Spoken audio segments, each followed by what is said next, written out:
திமுக போன்ற கட்சிகள் ஏதோ மாநில தேர்தல் நடப்பதைப் போல ஒரு சூழ்நிலையை இவர்கள் ஏற்படுத்திக் கொண்டிருக்கிறார்கள். நாங்கள் வெற்றி பெற்றால் யார் தலைமையில் இயங்குவோம் என்பதை கூட சொல்ல முடியாத ஒரு கூட்டணி எப்படி நாடாளுமன்றத்தை எதிர்கொள்ளலாம்? இது நாடாளுமன்ற தேர்தல். யார் தலைமையில் இந்த நாட்டின் எதிர்காலத்தை நாங்கள் முன்வைக்கிறோம் என்று சொல்ல முடியாத இண்டி கூட்டணி எப்படி நாடாளுமன்ற தேர்தலில் போட்டி போடலாம்? அதுக்கு அர்த்தமே இல்லை. அதே போல இங்கே போட்டியிடும் அனைத்து இந்திய அண்ணா திராவிட முன்னேற்ற கழகத்திற்கும் பிரதமர் வேட்பாளர் கிடையாது. இது நாடாளுமன்ற தேர்தல். இந்த நாட்டை யார் வழிநடத்துவார் என்கின்ற தேர்தல்.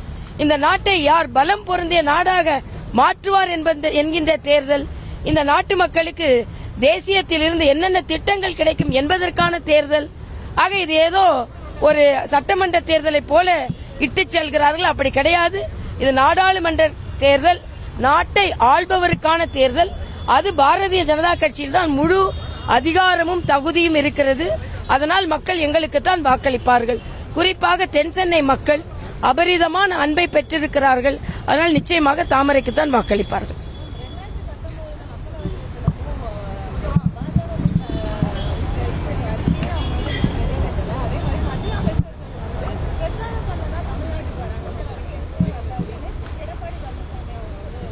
இல்ல, அண்ணன் எடப்பாடிக்கே தெரியும். பிரச்சாரம் பண்றதுக்கு முன்னாலேயே பல முறை எல்லா அமைச்சர்களும் வந்திருக்கிறாங்க. விருதுநகரை ஒரு மதிப்பு மிக்க மாவட்டமாக தேர்ந்தெடுத்து அதற்கு மரியாதைக்குரிய நிர்மலா சீதாராமன் அவர்கள் பலமுறை வந்திருக்கிறார்கள். ரயில்வே அமைச்சர் பலமுறை வந்திருக்கிறார்கள். அதே மாதிரி மரியாதைக்குரிய ராஜ்நாத் சிங் அவர்கள் வந்திருக்கிறார்கள். எவ்வளவோ திட்டங்களுக்கு எவ்வளவோ அமைச்சர்கள் வந்திருக்கிறார்கள்.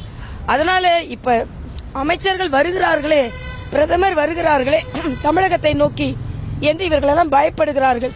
நிச்சயமாக பல திட்டங்களுக்கு பல அமைச்சர்கள் பட்டியல் வேணா கொடுக்க நான் தயார். சமீபத்தில் கூட ஒவ்வொரு மாவட்டத்திற்கும் ஒரு அமைச்சர்கள் வந்தார்கள். சொல்லணுமாப்பா? இன்னொன்று ரோட் ஷோ பற்றி ஒன்று நான் சொல்லணும்ப்பா. தமிழக முதலமைச்சர் ஸ்டாலின் நாங்க நடத்திய ரோட் ஷோவை அவர்கள் எல்லாம் விமர்சனம் செய்தாங்க. அதே மாதிரி ரோட் ஷோக்கு எங்ககிட்ட கொடி போட விடல, பேனர் வைக்க விடல, பிளக்கார்ட் எல்லாம் புடுங்கிட்டு போனாங்க. ஆனா நேத்து அவர் வேறு மாதிரி அனுமதி பெற்றுவிட்டு ரோட் ஷோ தான் நடத்தி இருக்கிறார். ஆக ரோட் ஷோ பாரத பிரதமர் நடக்கும் பொழுது தமிழகத்தில் ரோட் ஷோக்கெல்லாம் மரியாதை இல்லை. ஆனா ஸ்டாலின் நடத்தினா ரோட் ஷோக்கு மரியாதை. அது மட்டுமல்ல, நாங்க பண்ணும்போது காவலர்கள் ஒரு பிளக்கார்டு வைக்க முடியல, கொடிய புடுங்கினாங்க, எங்களோட பேனர் எல்லாம் எடுத்தாங்க. ஆனா இன்று எல்லாம் அனுமதிக்கப்பட்டிருக்கிறது.